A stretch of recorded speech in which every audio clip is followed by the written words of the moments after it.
দেশের মিউজিক জগতের কিংবদন্তি যদি খোঁজা হয় তাহলে সবার আগে ভেসে উঠবে প্রীতম হাসানের কথা।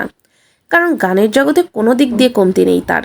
যেমন সুরেলা সুর, তেমনি জাদুকর হাত। যেন তার ছোঁয়াতে বসে চলে আসে মিউজিক্যাল ইনস্ট্রুমেন্ট।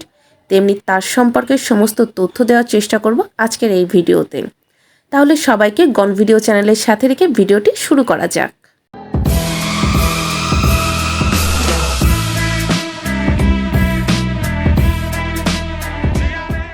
গাইস, কেমন আছো সবাই? আশা করি সবাই ভালো আছো। গন ভিডিও চ্যানেলের আইডেন্টিটি অফ ফেমাস পিপল পর্বে তোমাদেরকে স্বাগতম। আর হ্যাঁ, আজকে কাকে নিয়ে আলোচনা করব তা তো তোমাদেরকে বলেই দিছি। তো চলুন দেরি না করে ভিডিওটি শুরু করা যাক। প্রীতম হাসানের জন্ম ঢাকায়। তার বাবা জনপ্রিয় সঙ্গীত শিল্পী খালিদ হাসান মিলু এবং তার মা ফাতেমা হাসান পলাশ। তার ভাই সঙ্গীত শিল্পী প্রতীক হাসান। সিরিয়াসলি আমি আজকে জানলাম তার ভাই প্রতীক হাসান। যাই হোক, বর্তমানে তিনি বাড়িধারা বসুন্ধরায় পরিবারের সাথেই বসবাস করেন। প্রীতম হাসান গুলশান কমার্স কলেজ থেকে উচ্চ মাধ্যমিক সম্পন্ন করেছেন। এছাড়াও তিনি সাউথ ইস্ট ইউনিভার্সিটি থেকে স্নাতক সম্পন্ন করেছেন। 2022 সালে 28 অক্টোবর তিনি মডেল ও অভিনেত্রী শেহতাজ মনিরা হাশেমকে বিয়ে করেন। বিয়েও করে ফেলেছেন? হ্যাঁ, তারা বিবাহ বন্ধনে আবদ্ধ। এছাড়া বাংলাদেশের superstar live version Zayed Khan হলো তার চাচাতো ভাই।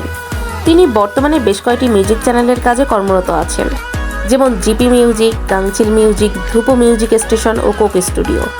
প্রীতম হাসান সঙ্গীত পরিচালক হিসেবে কাজ করেন। এছাড়াও তার গাওয়া বেশ কয়েকটি গান বেশ জনপ্রিয়তা পায় শ্রোতাদের কাছে। এর বাইরেও তিনি নাটক ও স্বল্পদৈর্ঘ্যের চলচ্চিত্রে অভিনয় করে থাকেন। চলচ্চিত্রের কাজ করেছেন বুলবুল বিশ্বাসের রাজনীতি, সোহেল আরমানের ভ্রমর ও অনন্য মামুনের অস্তিত্ব ছবিতে। 2018 সালে দেবী চলচ্চিত্রের জন্য কাজ করেন।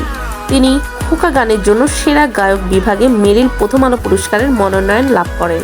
তার লাইভে বেশ কয়েকটি সুনামর্জিত কাজ যেন কি চিত্র পিৎজা ভাই 2018, 700 টাকা 2019, ডাব্লিউটি ফ্রাই 2021, ইউটিউবার 2021, কাছের মানুষ দূরে থুইয়া 2024 এবং টিভি ধারাবাহিক হলো ওয়েন্ডিং বিল 2019 সহ 2022।